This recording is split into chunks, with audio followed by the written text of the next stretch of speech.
Meenakshi madam first నన్ను చూసింది. Meenakshi is mine. Meenakshi is mine. ఏంట్రా మైను? నేనే మెయిన్. మీనాక్షి ఇస్ మైన్ అంటున్నాను కదా. ఏంటిది చిన్నపిల్లల్లాగా? మనం ఎవరు? లెక్చరర్స్. కరెక్ట్. హుందాగా ఉండాలి. ప్రతిసారి ఇదొకటి. ఆల్రెడీ నువ్వు లైన్ ఎక్కువ సైడ్ అయిపో. ఎస్. కార్తిక్ నువ్వు కూడా డ్రాప్ అయిపో. అంటే మేమిద్దరం డ్రాప్ అయితే నువ్వు చూసుకుందామనే? ఆహా ఏం బ్రెయిన్ బ్రదర్ నీది. ఏ మ్యాథ్స్ ట్రయాంగిల్ లవ్ స్టోరీని రెక్టాంగిల్ లవ్ స్టోరీ చేయకు, పక్కగా తప్పుకో.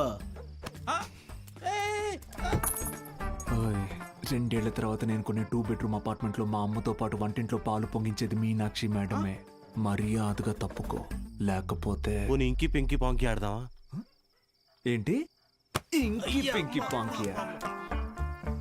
ఇదేమన్నా బెడ్రూమ్ విత్ అటాచ్డ్ బాత్రూమ్ అనుకున్నావా?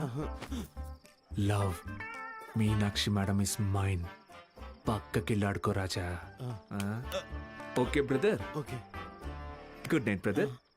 Take care brother. ఏంది రబుల్ రెడ్డి ఈ సేంజ్?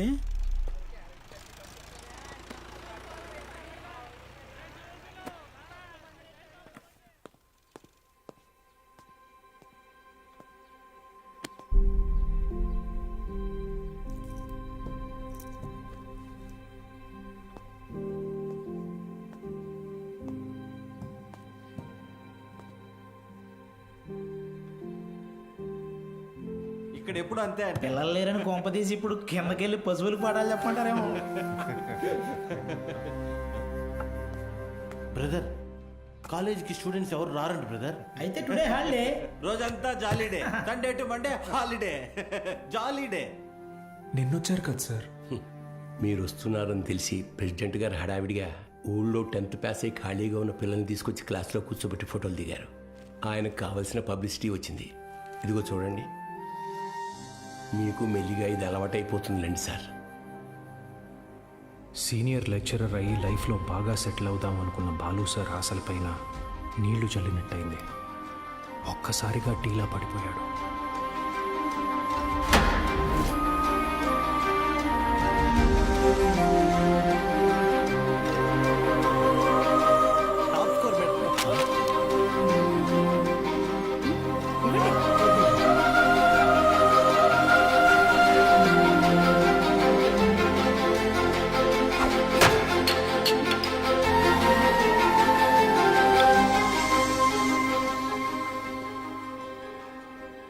ఈ మండలం మొత్తానికి ఇదొక్కటే గవర్నమెంట్ జూనియర్ కాలేజ్. 2 ఏళ్ల ముందు వరకు చుట్టుపక్కల ఊళ్ళ నుంచి కూడా పిల్లలు ఇక్కడికే వచ్చేవాళ్ళు. తర్వాత ఏమైంది? కాలేజ్ మూతపడింది. చదువుని కొనగలిగే వాళ్ళు ప్రైవేట్ జూనియర్ కాలేజీలకు వెళ్ళిపోయారు. చదువుని కొనలేని వాళ్ళు కూలి పనులు చేసుకుంటున్నారు. బ్రతకాలి కదా సార్. కానీ ఇప్పుడు కాలేజ్ ఓపెన్ అయింది కదా మేడం. చదువు చెప్పడానికేగా మేము వచ్చాం.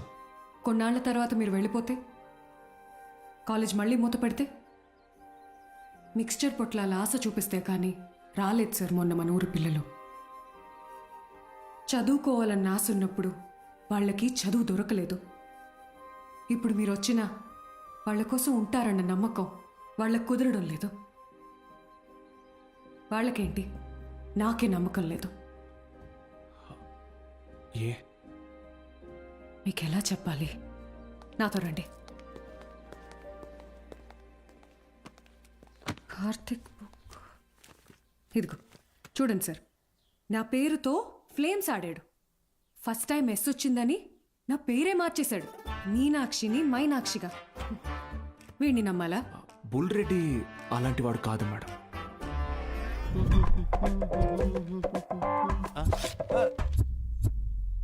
ఒక వారం తర్వాత మీరు కూడా వాళ్లలాగే తయారవుతారు.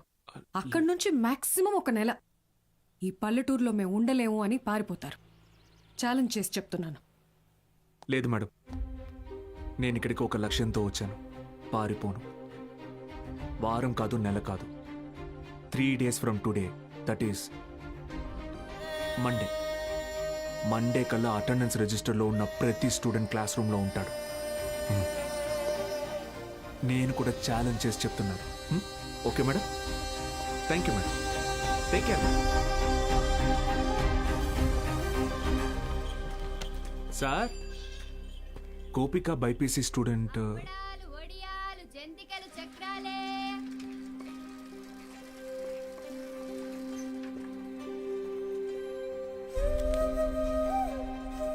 పెద్ద కుటుంబం, సంపాదన తక్కువ, తప్పట్లేదు సార్. ప్రెసిడెంట్ గారు ఆ ఒక్క రోజు అన్నారని పంపించామండి. రోజు అంటే కష్టం అండి. ఇప్పుడిప్పుడే కుట్టు మెషిన్ పని నేర్చుకుని 4 రాళ్ళు సంపాదిస్తోంది. మళ్ళీ అదెందుకయ్యా? Gopal MPC first year. ఆడు నా మాట నీదట్టయితే నాతో పాటు పని తీసుకెళ్తా కానీ కాలేజీకి ఎందుకు పంపుతా? ఇడ్లీ కొట్టు శ్యామల కొడుకు మూర్తి, అన్న మాట అసలు ఇండయ్యా. ఆ కిరాణా కొట్టు శివయ్య కొడుకుతో కలిసి ఎక్కడో పేకాడుతుంటాడు. పనికి మళ్ళీ వయసు కదా, పెళ్లి చేస్తే ఆడే మారుతాడు. మా నాన్న సంవత్సరం జీతం ముందే తీసుకున్నాడు సార్. పని మానేస్తానంటే మున్సబ్ గారు ఒప్పుకోరు. నాన్న నేను కూడా కాలేజ్కి వెళ్తాను నాన్న. 10 వరకు చదివించానయ్యా. చాలా ఊరి చివర బతికేటోళ్ళు, కూలీనాలు చేసుకునేటోళ్ళు. కాలేజా మరి ఇంటి పనులు ఎవరు చేస్తారు? చెన్నైలో ఒక ఇంట్లో పని కుదిరింది బాబు, నెలకి 2000. మంత్రులు గారు మాకు అవసరం లేదయ్యా, వదిలేయండి. మ్యాక్స్ బాబు, ఆడపిల్లకి చదవడం రాయడం వస్తే చాలు. ఆ తర్వాత వంట వార్పు నేర్పించి పెళ్లి చేసి పంపించేస్తాం. జస్ట్ చెప్తున్నా. సార్, నా కోసం ఒక చిన్న ఫేవర్ చేస్తారా?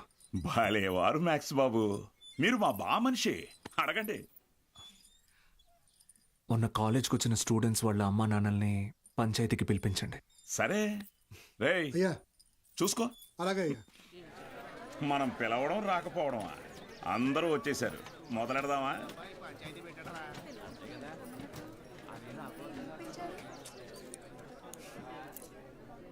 మీరు మీటింగ్కి పిలిస్తే వస్తున్నారు సార్, కానీ నేను క్లాస్ చెప్తానంటే ఒక్కరూ రావట్లేదు.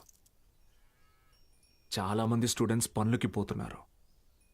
ఏమని వాళ్ళ పెద్దవాళ్ళని అడిగితే సంపాదించుకోవాలి అంటున్నారు. అదేంటి పంతులు గారు, చదువుకునేది సంపాదించడం కోసం, ఆ సంపాదన తప్పు అంటారేంటి? నేను నా ఇంటిది బుడ్డది కూలి పనికి వెళ్ళి రోజుకి 60 రూపాయలు తెచ్చుకుని 3 పూట్ల తింటున్నాం. అలాంటిది మా బుడ్డదాన్ని కాలేజీ పంపించి ఓ పూట పస్తులు ఉండమంటారా ఏంటి? బాగా చెప్పావురా మ్యాక్స్ బాబు. మా ఇన్స్పెక్టర్ సురేష్ గారిని చూడండి, కట్టింగ్లన్నీ పోను నెలకు 4500 రూపాయలు సంపాదిస్తున్నారు. అదే సారాకోట్ సోమిగాడు, వాడే ఎరా అక్షరం ముక్క రాదు, నిషాని, కానీ రోజుకు 500 రూపాయలు సరుకు అమ్మందే కొట్టు ముయ్యడు. మరి చదువుకున్నాడు కంటే బాగానే సంపాదిస్తున్నాడుగా. ఇంకేంటి మీ చదువుకున్న గొప్ప.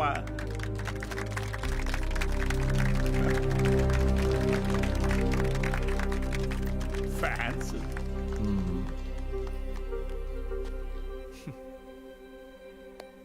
సరే, టైం పాస్కు ఒక కథ చెప్తాను, వినండి. రామేశ్వరం అనే ఊరిలో ఒక పడవ నడిపేవాడు ఉండేవాడు. ఇంటి పట్టునే ఉండే అతని భార్య, 5 పిల్లలు. బాగా పేద కుటుంబం అయినా పిల్లల్ని ఎంత కష్టమైనా పడి చదివించేవాడు. ఆ ఇల్లాలు పాపం కడుపు మార్చుకుని ఆ 5 పిల్లల ఆకలి తీర్చేది. వాళ్ళ అమ్మ నాన్న పెట్టే గంజి అన్నం ముద్దలో ఏం మ్యాజిక్ ఉందో ఏమో, ఆఖరి పిల్లాడు అద్భుతంగా చదివేవాడు. క్లాస్ ఫస్ట్ తెచ్చుకున్నాడు. మెడ్రాస్ ఇన్స్టిట్యూట్ ఆఫ్ టెక్నాలజీ నుంచి ఇంజనీర్ అయ్యాడు. ఇస్రోలో సైంటిస్ట్ అయ్యాడు. మిస్సైల్ మ్యాన్ అన్న బిరుదుని పొందాడు. మొన్నటికి మొన్న పోఖ్రాన్లో జరిగిన న్యూక్లియర్ టెస్ట్ కూడా ఆయనే చేశారు. ఆయన పేరేంటో తెలుసా? ఏపీజే అబ్దుల్ కలాం.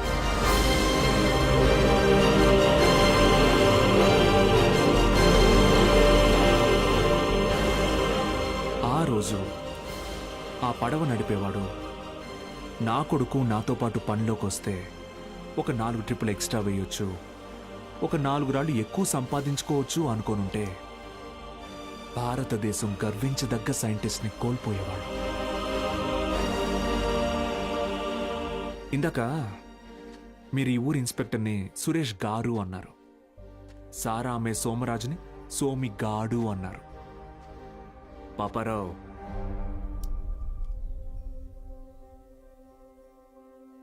గారు, డబ్బు ఎలాగైనా సంపాదించుకోవచ్చు, కానీ మర్యాదని చదువు మాత్రమే సంపాదించి పెడుతుంది.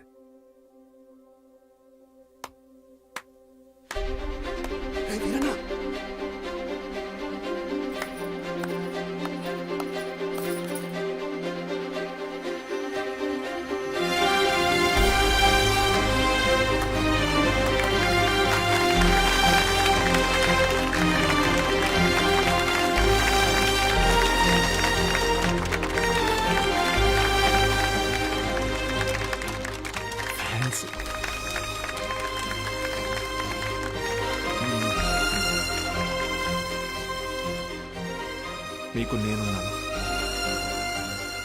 ఉంటాను. మీ ఫ్యూచర్ నా రెస్పాన్సిబిలిటీ. కాలేజ్కి రండి.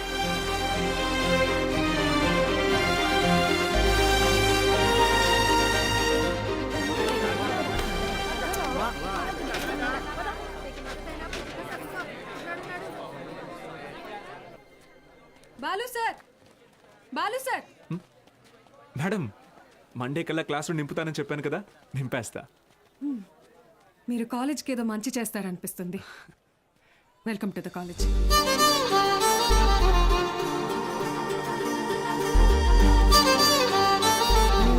టచింగ్. ఎందుకు సార్ ఎదురు చూస్తున్నారు? వాళ్ళు రారు. సుదర్శన్ గారు, స్పీచ్ విని క్లాప్స్ కొట్టారు కదా అని వస్తారనుకుంటున్నారేమో. వాళ్ళు రారు. ఏంటే ఇది? మా నాన్న డబ్బు తిరిగిచ్చేమన్నారండి. కాలేజీకి వెళ్తున్నా.